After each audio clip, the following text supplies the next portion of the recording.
क्या चमत्कार वाकई होते हैं? चमत्कारों के बारे में कैसे समझा जा सकता है? जानते हैं सद्गुरु से। प्रश्न: सद्गुरु, क्या आपने चमत्कार किए हैं? मेरे लिए तो चमत्कार वो है कि जैसे मैं कहीं बीच रास्ते में खड़ा हूँ, आगे जाने के लिए कोई बस या दूसरा साधन नहीं है, मैं फंस गया हूँ। तभी अचानक एक कार आई, मेरे पास आकर रुकी और फिर मुझे लेकर चल दी। उस समय मुझे ऐसा लगा कि ईश्वर ने खुद आकर मुझे बिठाया है। लोग ऐसी बातें बताते हैं जिसे वे चमत्कार कहते हैं। इंसान होना अपने आप में बहुत बड़ी चीज है। सद्गुरु कहते हैं, जब इतने सारे लोग चमत्कार कर रहे हैं तो मैं क्यों चमत्कार करूं? जब बस ड्राइवर व कार ड्राइवर ने चमत्कार कर दिया तो फिर भला वही काम मैं क्यों करूं? इस धरती पर लोगों ने ईश्वर के बारे में बहुत ज्यादा बात करना शुरू कर दिया, क्योंकि उन्हें इंसान होने की विशालता का एहसास ही नहीं था। अगर उन्हें इंसान होने की विशालता का अंदाजा होता तो फिर वे किसी और चीज के बारे में बात ही नहीं करते।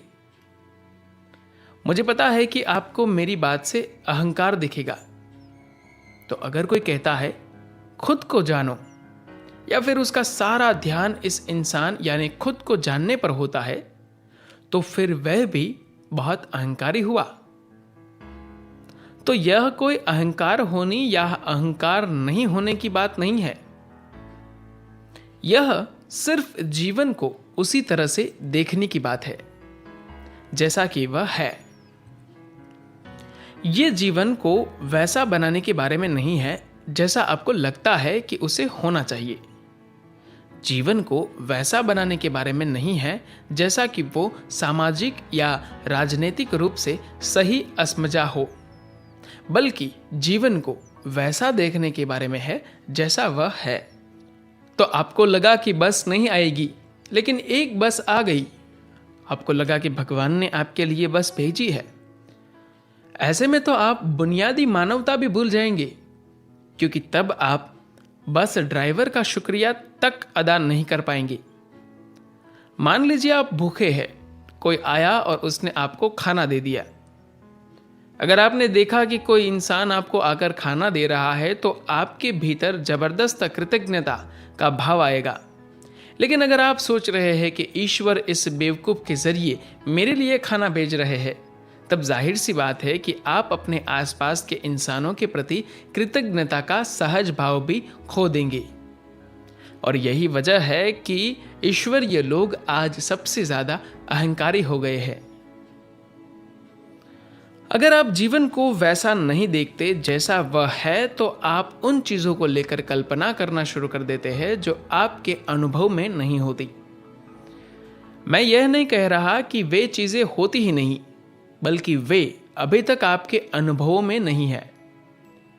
लेकिन अगर आप उन चीजों के बारे में सोचना व अंदाजा लगाना शुरू कर देंगे जो फिलहाल आपके अनुभव में नहीं है, तो इस तरह आप सिर्फ मूर्ख ही बनेंगे। यही वजह है कि जो सबसे ज्यादा मूर्ख होते हैं वे समझदारों की तुलना में आसानी से चमत्कारों के चक्कर में आते हैं। अफसोस की बात है कि चमत्कार हमेशा मूर्खों के साथ ही होता है, क्योंकि मूर्खों का अपनी कल्पनाओं पर कोई काबू नहीं होता। सारी मूर्खतापूर्ण चीजें उनके सामने चमत्कार की तरह आती है। ऐसी कोई भी चीज जिसे आप समझ नहीं पाते, आप उसे चमत्कार कहते हैं। देखिए, इस मोबाइल के जरिए जिसमें थोड़ा सा प्लास्टिक और थोड़ी सी धातु है, अगर आप चाहे तो मैं अभी अमेरिका कॉल लगा सकता हूं। अगर यही काम मैंने आज से 100 साल पहले किया होता और आप तार्किक होते, तो बेशक आप सोचते कि मैं आपको मूर्ख बना रहा हूं।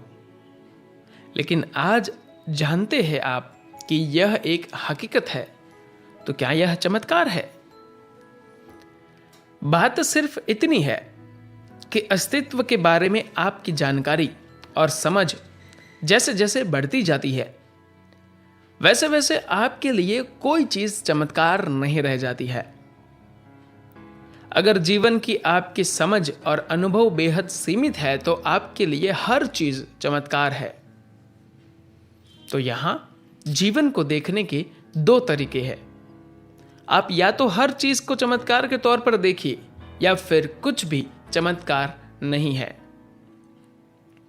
मिट्टी को देखिए, अगर आप उसमें खाद डालते हैं तो पेड़ों पर सुंदर फूल निकल आते हैं।